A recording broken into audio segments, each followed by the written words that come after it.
મહેસાણા જિલ્લા પોલીસ વડાની સૂચનાના પગલે ગેરકાયદેસર પ્રતિબંધિત ચાઇનીઝ દોરી અને તુક્કલનો વેપાર કરતા શખ્સો પર વોચ રાખતી મહેસાણા લોકલ ક્રાઇમ બ્રાન્ચની ટીમે સફળ રેડ કરી કાયદેસરની કાર્યવાહી હાથ ધરી છે। મહેસાણા લોકલ ક્રાઇમ બ્રાન્ચની ટીમે બાતમીના આધારે વિજાપુર તાલુકાના ગવાડામાં પામોલ ગામ નજીક આવેલા ખેતરની ઓરડીમાં ચાઇનીઝ દોરી રાખી વેચાણ કરતા શખ્સને ઝડપી તેની વિરુદ્ધ કાયદેસરની કાર્યવાહી હાથ ધરી છે।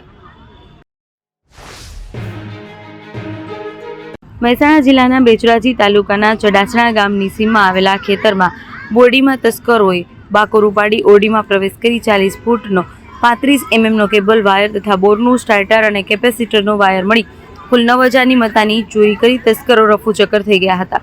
સમગ્ર ચોરીની ઘટના અંગે બેચરાજી પોલીસમાં ફરિયાદ નોંધાઈ છે। મથુરામાં મંગળવારે સવારે 4 વાગે યમુના એક્સપ્રેસ વે પર ધુમ્મસને કારણે 7 બસ અને 3 કાર અથડાઈ છે। ટક્કર થતાં જ વાહનોમાં આગ લાગી ગઈ હતી। અકસ્માતમાં 4 લોકો બળીને ભડથું થઈ ગયા છે। એક પ્રત્યક્ષીએ જણાવ્યું કે 20 એમ્બ્યુલન્સ દ્વારા 150 લોકોને હોસ્પિટલ મોકલવામાં આવ્યા હતા। વિસનગર શહેરમાં પોલીસે પ્રતિબંધિત ચાઇનીઝ દોરી વેચતા 2 શખ્સોને ઝડપી પાડ્યા છે।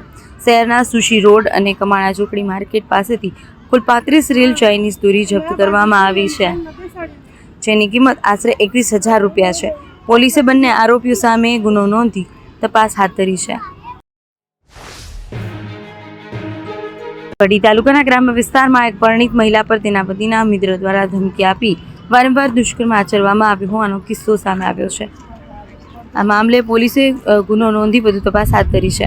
માહિતી મુજબ કડી તાલુકાના ગ્રામ્ય વિસ્તારમાં રહેતી પીડિત મહિલા પોતાના પરિવાર સાથે રહે છે। તેના પતિ છૂટક કામ કરી ગુજરાન ચલાવે છે અને એમને એક દીકરો છે। એક દિવસ પતિના મિત્રનો આદુંદ્રા ગામનો કરણસિંહ વાઘેલા મહિલાના ઘરે આવ્યો હતો।